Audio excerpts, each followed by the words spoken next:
우리 고양이님 왠지 나 없는 세상에서도 잘 살지 않을까. 강아지랑은 다르게 고양이는 되게 독립적인 것 같고 애교도 별로 없는 것 같고 나를 단지 캔따개로 생각하는 건지 궁금할 때가 있죠. 그래서 준비해봤습니다. 오늘의 주제 놀라지 마세요. 고양이도 사람에게 의지를 하고 산다는 점이에요. 두 가지 자료를 준비를 해봤습니다. 고양이가 목소리를 알아듣는다는 점과 고양이가 가지는 애착 관계의 유형들입니다.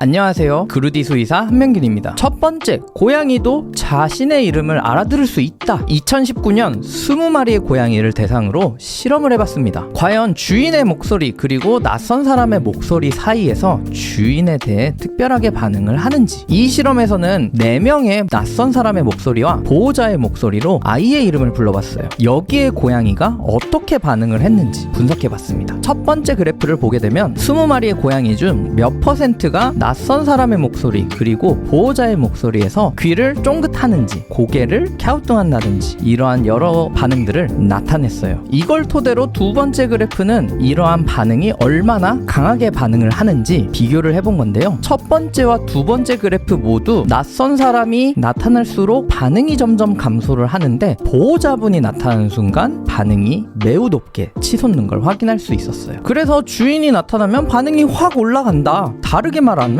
보호자를 알아볼 수 있다는 점이에요. 생각보다 놀랍죠? 더 놀라운 점이 있어요. 고양이가 본인의 이름을 다른 단어랑 구분할 수 있다라는 점이에요. 이번 실험에서는 그래서 여러 랜덤한 단어들을 연속적으로 주다가 아이의 이름을 불렀을 때의 반응을 평가했는데 마찬가지로 이름이 불렸을 때 툭 튀죠? 이거가 생각보다 놀라운 게 고양이들도 이러한 언어적 소통, 소리를 통해서 나타내는 소통 과정을 이해한다는 거예요. 제가 알기론 고양이들 굉장히 멍청한 걸로 알고 있었는데 굉장히 놀랐습니다.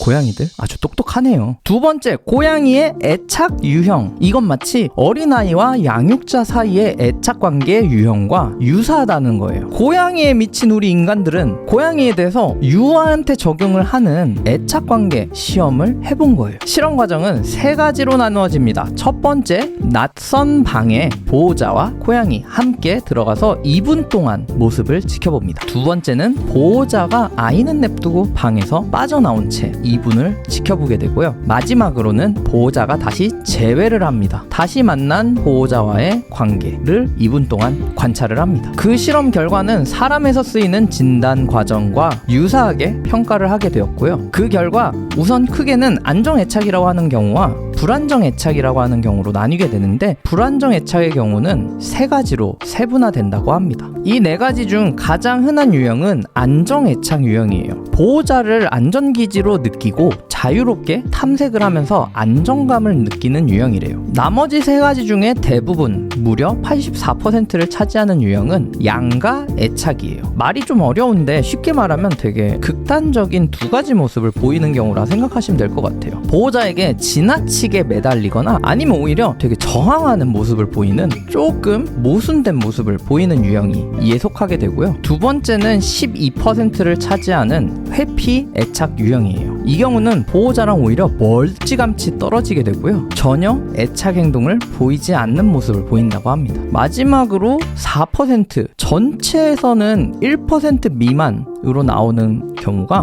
혼란 애착이라고 합니다. 얘네들 좀 골 때려요. 보호자분이 있는데 오히려 겁을 먹고 두려워하고 경계심을 보이고 되게 무질서하면서 적응하지 못하는 모습을 보인다고 합니다. 이 결과를 종합해서 보면 대부분의 고양이는 낯선 상황에 있어도 안정적인 모습을 보호자와 함께 있을 때 느낄 수 있다고 하고요. 이거는 마치 유아, 사람 아이가 양육자와 있을 때의 모습과 매우 유사하다고 합니다. 그래서 제가 곰곰이 생각해보니까 아이가 떼쓰는 모습을 보면 고양이가 떠올랐던 것 같아요.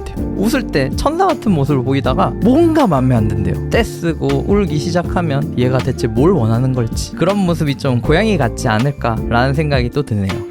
약간 어려운 내용들이 많이 나왔는데 잘 따라오고 계신가요? 영상 재밌게 보고 계시다면 좋아요와 구독 눌러주시고 여러분들의 고양이 어떤 애착 유형을 가지고 있는지 댓글로 한번 알려주세요. 그렇다면 어떤 애들은 사람이랑 친근한, 소위 말하는 개냥이일까요? 조사를 해보니까 꽤 다양한 다양한 인자들이 고양이와 고양이 사이의 사회화 과정, 그리고 고양이와 사람 사이의 사회화 과정에 영향을 미친다고 해요. 고양이의 사회화 같은 경우는 생후 10주령까지 활발하게 일어나게 된다고 합니다. 그래서 10주령에서 12주령 이상의 나이에 아이 고양이를 입양하기를 권장드린다고 합니다. 하지만 제가 진료를 보다 보면 가끔씩 2개월령 고양이도 본 적이 있거든요. 한국에서는 이러한 10주령, 12주령 잘 지켜지지는 않는 것 같아요. 그리고 생후 2주에서 7주령의 경우는 사람의 손길을 한 번은 타는 것이 좋다고 합니다. 그래서 사람에게 한 번이라도 다루어진, 만져진 아이일수록 사람과 고양이 사이에 사회화가 쉽게 이루어진다 그래요. 또 여기서 저도 살짝 놀란 건데 사회화에는